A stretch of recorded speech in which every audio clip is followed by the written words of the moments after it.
Allez, coucou. Alors, si tu es l'élu, je viens avec ce message.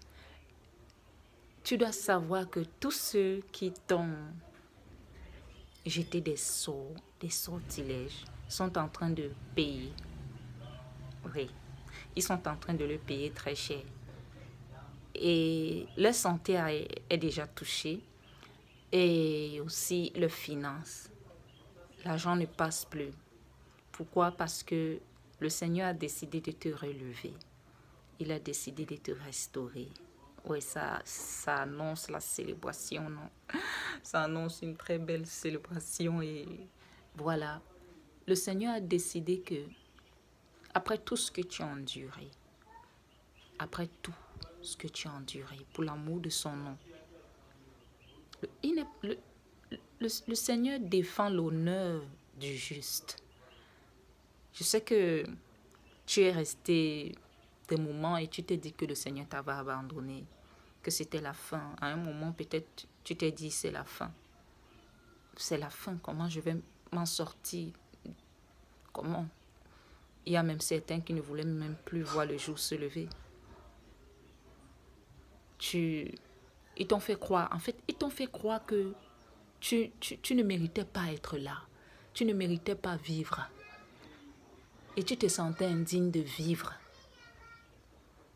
Tu te sentais indigne de vivre de quoi que ce soit. Comme si tu ne devais rien posséder. Tu as toujours été à la marge par ce rejet que tu as vécu. Le Seigneur a décidé maintenant que, parce qu'il t'a enseigné maintenant à ne plus dépendre des hommes, à ne pas prendre ton approbation ou ta validation de qui que ce soit, mais d'aimer l'Éternel, ton Dieu, de tout ton cœur. Maintenant que tu as compris ça, maintenant que le Seigneur te reconnaît, tu as droit à cet héritage. Et personne ne peut empêcher cela. Ils le sentent. Oui, lorsqu'un élu veut être béni, il y a un mouvement qui s'opère dans les cieux. Le ciel s'ouvre, il y a la montée et la descente des anges. Et les démons le voient. Et le haut, ils le voient. Le Seigneur est en train de punir tous ceux qui ont comploté pour ta mort. Tous ceux qui t'ont lancé des artifices. Tout cela, le Seigneur est en train de les punir. Et ils sont en train de subir le châtiment. Il y a certains d'entre vous, vous allez sentir le silence autour de vous. Il y a un silence, un silence. Et c'est une période où le Seigneur veut t'enseigner à manager ce qu'il te donne. À manager ce qu'il te donne. À bien gérer. Surtout financièrement. Là, je parle beaucoup surtout financièrement. Vous allez voir, je parle beaucoup des finances parce que le Seigneur veut bénir ses élus financièrement. Les bénir matériellement. Abonder le fruit de leur grenier. Parce que si t'ont rejeté, c'est parce que tu es aussi paumé. Le Seigneur t'enseigne aussi la valeur de l'argent parce qu'il est le Dieu de l'or et de l'argent. Alors, il t'enseigne la valeur de l'argent. D'accord? Il t'enseigne la valeur de l'argent. Avant, l'argent n'avait pas vraiment de valeur pour toi. Tu pouvais rester comme ça. L'élu a ceci de particulier que il ne gère pas trop côté argent. Maintenant, le Seigneur t'a fait passer par le désert pour que tu saches que le matériel aussi est important. Et quand c'est lui qui donne, oui, quand c'est lui qui donne, c'est merveilleux. Donc, le matériel est très important. C'est vraiment important. Pour nourrir tes enfants, éduquer tes enfants, oui, et toi aussi prendre soin de toi. Donc, il faut bien gérer parce que c'est ce que le Seigneur t'appelle à faire.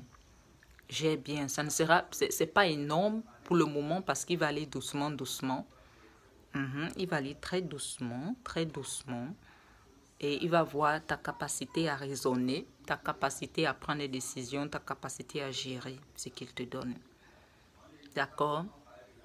Tu vas avoir un peu l'impression que ce sont des périodes un peu moroses, comme si les choses n'avancent pas. Mais ne t'inquiète pas, c'est dans le silence que Dieu travaille. C'est dans le silence. Tu n'es pas abandonné, tu n'es pas seul. D'accord? Le Seigneur est en train de traiter avec ceux qui ont voulu te détruire. Il est en train de les arracher pour te donner. Et tu vas entendre les nouvelles, qu'ils sont dans les difficultés, qu'il y a des couacs financiers. Tu vas entendre des nouvelles. Écrivez en commentaire pour ceux qui sont déjà à ce niveau. Et toi qui as été ramené dans la meute, parce que la meute ne veut pas te lâcher, tout ce que tu dois faire dans le cas où tu es à terre, hein, dans le cas où tu es en souci financier, dans le cas où tu as les problèmes de santé, c'est de prendre ton mal en patience. La patience, beaucoup de patience. Dès que tu rassembles tes énergies, tu commences à chercher ce qu'il faut faire. La Bible dit que dans les temps difficiles, réfléchis. D'accord? Il faut réfléchir. Et prier. Que ton Dieu ne s'éloigne pas de toi.